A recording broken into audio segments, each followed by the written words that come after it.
If you say you want to be a project manager, this video matters more than any course you're taking right now. Because a lot of people say they want this role without actually understanding what the job demands when things stop being clean and predictable. They think project management is about being organized, following a process, and keeping people happy. And those things help, but they are not what determines whether you're trusted with real responsibility. The reality is that project management is a pressure role. It puts you in situations where information is incomplete, people disagree, timelines are tight, and there isn't a clear right answer. And someone still has to decide what happens next. This video is about that part of the job. Not tools, not templates, not certifications. It's about how you show up when the project gets uncomfortable. Because if you don't understand this part early on, you can spend years preparing for a version of the role that doesn't actually exist. Most people approach project management the way they approached school. They study first, they prepare quietly or independently, they wait until they feel confident before speaking up, they try to avoid mistakes, they try not to step on people's toes. That mindset feels responsible, and in a classroom it usually is, but in project environments, that same mindset becomes a liability. Projects don't pause so you can feel ready. Stakeholders don't slow down because you're still learning. Ambiguity doesn't resolve itself just because you followed the framework correctly. What actually happens is this: the work gets messy, something doesn't line up, a timeline slips, a dependency breaks, a stakeholder gets frustrated, and suddenly someone has to step forward and make a call with incomplete information. That's the moment where project management stops being theoretical. And people who get trusted in those moments are not the ones who were most prepared on paper. They're the ones who stayed engaged when things got uncomfortable. They don't disappear, they don't wait for perfect clarity, they don't defer everything upward to protect themselves. They stay present and try to move the situation forward. I've spent years inside IT and tech project environments, like server upgrades and migrations and rollouts, where something always goes wrong, and even when the plan looks solid. And consistently, the project managers who move forward are not the ones who waited until they felt confident. They're the ones who took responsibility early, learned in public, and adjusted as they went. Most aspiring project managers don't struggle because they're incapable. They struggle because they approach the role passively. They wait to be chosen. They wait for permission. They wait for the title before actually getting the role.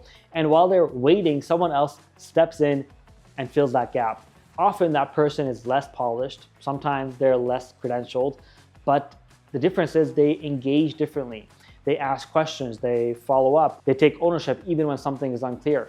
And over time, that person becomes the default leader, not because they demanded it, but because people felt safer relying on them. This is the part most people avoid saying out loud. Project management is not a role you slowly ease into by observing from the sideline. It's a role that you step into through behavior. You don't become a project manager by memorizing how decisions should be made.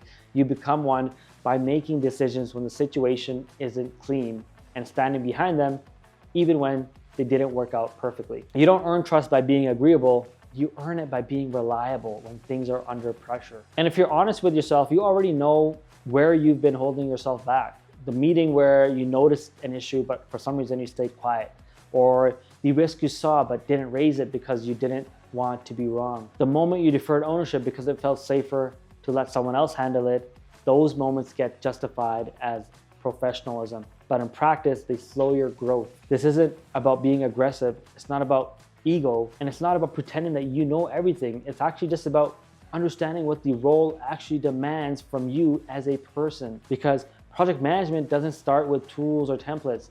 It starts with how you show up when there's no clear answer, there's no safety net, and no one telling you what to do next. Most aspiring project managers believe the reason they're not ready yet is because they don't know enough. So they study more, they take another course, they read another book. They tell themselves, once I understand this better, then I'll step up. This feels logical and is very easy to justify, but this is one of the most expensive misunderstandings in this career. Knowledge is not the same thing as capability.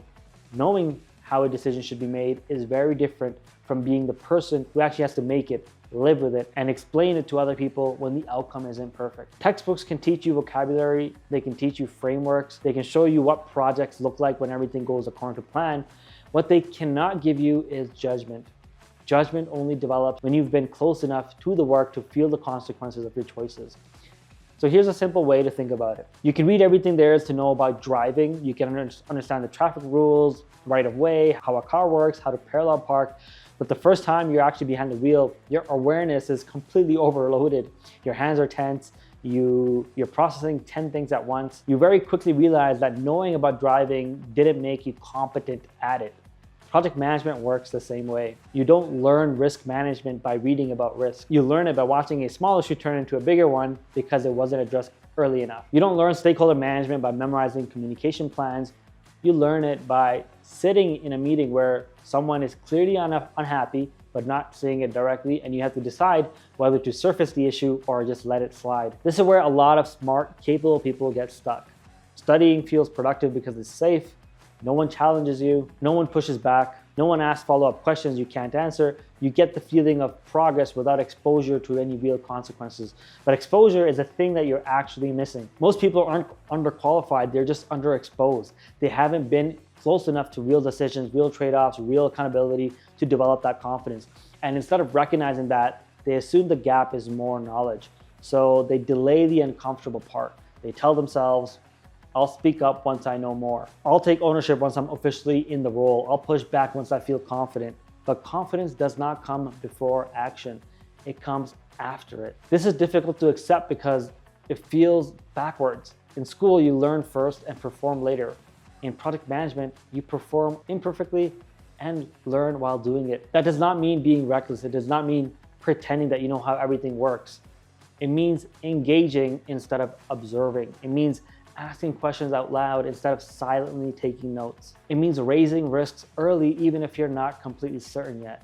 It means taking responsibility for a small piece of the work and treating it like it actually matters. Every experienced project manager you respect went through this. They didn't become confident because they studied longer than everyone else.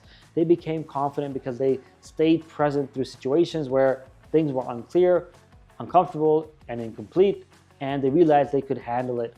That's the muscle you're trying to build. And you don't build it by watching from the sidelines. You build it by being close to the actual work.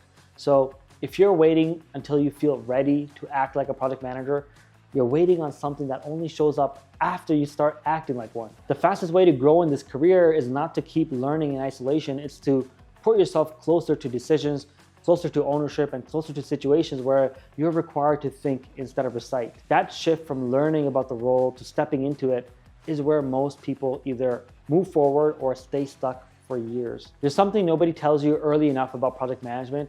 It's that this career does not reward potential. It rewards reliability. And when I say reliability, I don't mean being nice, positive, or being agreeable. I mean the unglamorous behavior that shows up consistently when no one is watching and no one is praising you.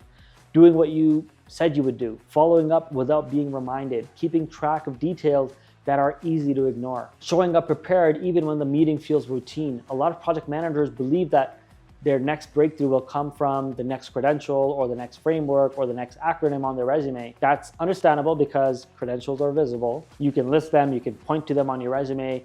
They feel like progress, but inside real projects, credentials fade into the background very quickly. No one cares what methodology you prefer when stakeholders are confused and misaligned. No one cares what you studied when action items are slipping week after week.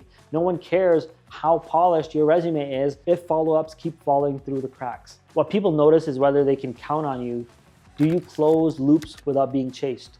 Do you surface issues early instead of hoping that they resolve themselves? Do you show up with clarity, or do others have to piece things together after the fact? This is where a lot of people get the sequence wrong. They want interesting work first, and then they'll take the basics seriously.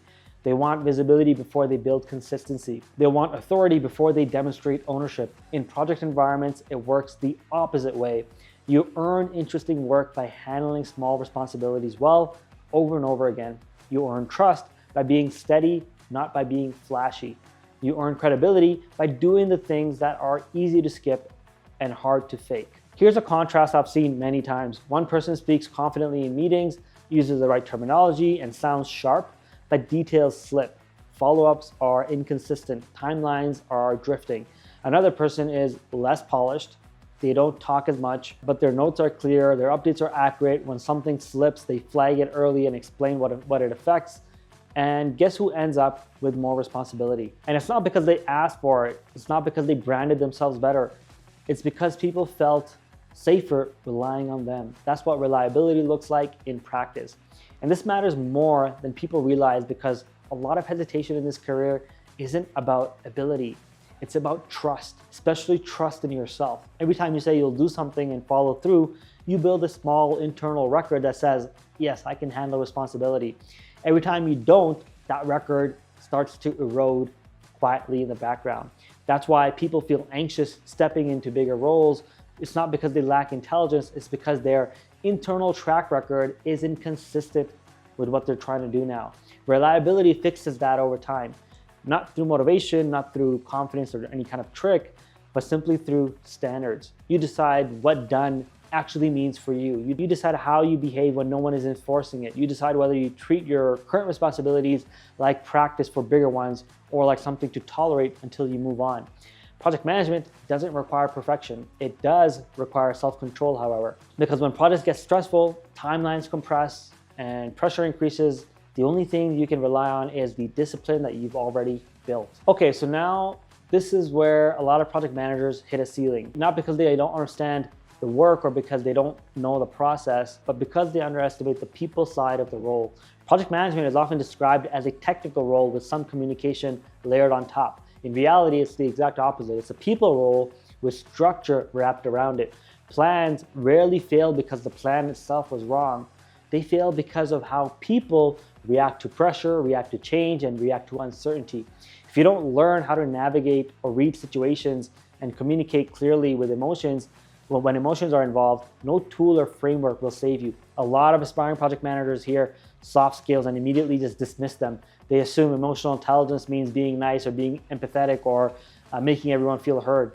That's not what this is about. Emotional intelligence in project management is about pattern recognition. It's about noticing when someone says, yeah, that should be fine, but their tone in their voice suggests some kind of hesitation. It's recognizing when a stakeholder is pushing for certainty because they're anxious, not because they actually need more data. It's picking up on silence in a meeting and understanding whether it signals agreement or disagreement or disengagement. If you miss those signals, you miss the real risks. This is where technically strong PMs get blindsided. They send the update, they follow the process, they check the box, but they don't address the tension underneath. So what happens? A stakeholder agrees publicly, but resists privately. A team member nods along and then misses the deadline. An escalation appears out of nowhere because the issue was never surfaced early on. From the PM's perspective, it feels unfair.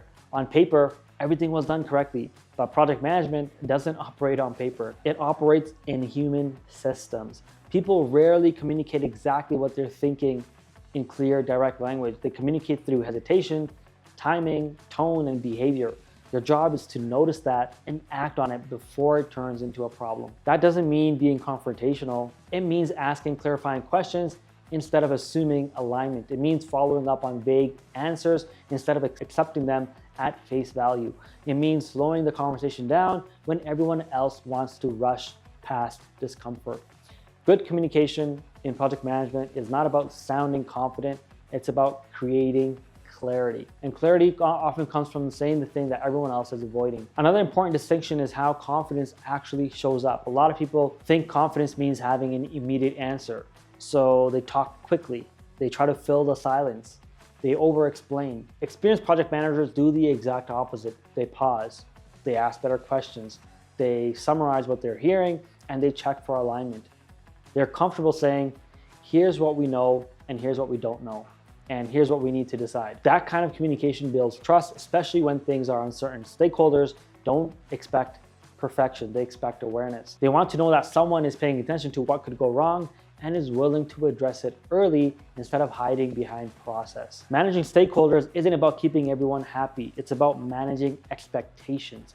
Sometimes that means pushing back, sometimes that means delivering bad news early on, sometimes that means explaining trade-offs instead of pretending there aren't any. If you avoid those conversations because you don't want to create tension, you're not protecting the project, you're just postponing the discomfort. Strong project managers don't eliminate discomfort, they control when and how it shows up, and doing that well requires emotional awareness, especially under pressure. There's a moment that almost every project manager hits at some point. Things are unclear, someone is unhappy, a decision didn't land the way you hoped, and the project suddenly feels heavier than it did just a few weeks ago. This is part of the job that rarely gets talked about. Not because it's rare, but because it's uncomfortable. This is where a lot of aspiring project managers quietly stall out. They engage less in meetings, they defer decisions upward more often, they avoid conflict, they avoid difficult conversations, they focus on staying out of trouble instead of moving things forward. From the outside, this can sometimes look like professionalism. From the inside is just retreat. And this is an important distinction because that exact moment is where project managers are actually formed. Not when things are clean, not when everyone agrees, not when the plan is working, but when it's messy, imperfect, and uncomfortable, and you still stay engaged. Real project managers aren't fearless. They don't stop feeling doubt or pressure. What's different is that they don't disappear when those feelings show up. They stay in the game, they stay in the conversation, and they keep asking questions. They keep the work moving forward, even when there isn't an obvious right answer. That's what reliability looks like under pressure. When something goes sideways, people look around the room, and the person who stays steady, who doesn't panic, deflect, or go quiet becomes the person others rely on. And again, it's not because they have all the answers, it's because they're still present. This is why confidence doesn't come first in this career. Confidence is a byproduct of staying through enough difficult moments and realizing, I handle that. Every time you stay engaged, when it would be easier to withdraw, you build something internally. You build self-trust, and that matters more than people realize, because a lot of hesitation in this role isn't about skill. It's about whether you trust yourself to stay steady when things get uncomfortable. If you don't trust yourself to do that, you'll avoid pressure whenever you can. But once you've been through enough challenging situations and stay present, something changes. You stop needing everything to be perfect before you act. You stop waiting for permission. You stop outsourcing responsibility for your growth, and people respond to that shift. Not because you demanded authority, but because you demonstrated it. That is why project management isn't really about tools or templates or processes. Those things matter, but they don't carry you through pressure. What carries you through pressure is how you show up when things are unclear and the stakes are real. Do you lean in or pull away? Do you engage or do you disappear? Do you take responsibility or wait for direction? Those choices happen quietly week after week, and they shape your career far more than any certification ever will. Here's what changes once you really understand this role. You stop thinking about project management as something that you're training for, and you start thinking about it as a standard that you're already being measured against, whether you have the title or not. Inside real project environments, no one is tracking your potential. They're watching how you actually operate. They notice whether you follow through without being reminded, whether you surface issues early on or wait until they explode, whether you clarify ambiguity or just quietly try to work around it, whether people leave conversations clearer than when they arrived. Those are the behaviors that form a reputation long before any promotion will. And this is important because many aspiring project managers think the gap between where they are and where they want to be is knowledge. In reality, it's behavior, and not any kind of like dramatic behavior, not like heroic behavior, but consistent, observable behavior. When you take notes, are they usable by others? When you send updates, do they reduce the confusion? When something slips, do you explain the impact clearly? When there's uncertainty, do you help narrow it down? That's what people mean when they say someone thinks like a PM. It's not only a mindset, it's not only self-confidence, it's not only authority, it's how you process situations and respond to them in real time. This also means something uncomfortable. You don't get to wait until you feel ready to be evaluated at this level. You're already being evaluated right now. Every meeting, every follow-up, every missed detail, every avoided conversation, none of that is hidden. So the real question is no longer, am I ready to be a project manager? The better question to ask is, if someone watched how I operate for the next 30 days, would they already trust me with more responsibility? That's the bar. And the good news is you don't need permission to start meeting it. You don't need a title. You don't need perfect knowledge. You don't need to feel confident. You just need to operate a little closer to the actual work.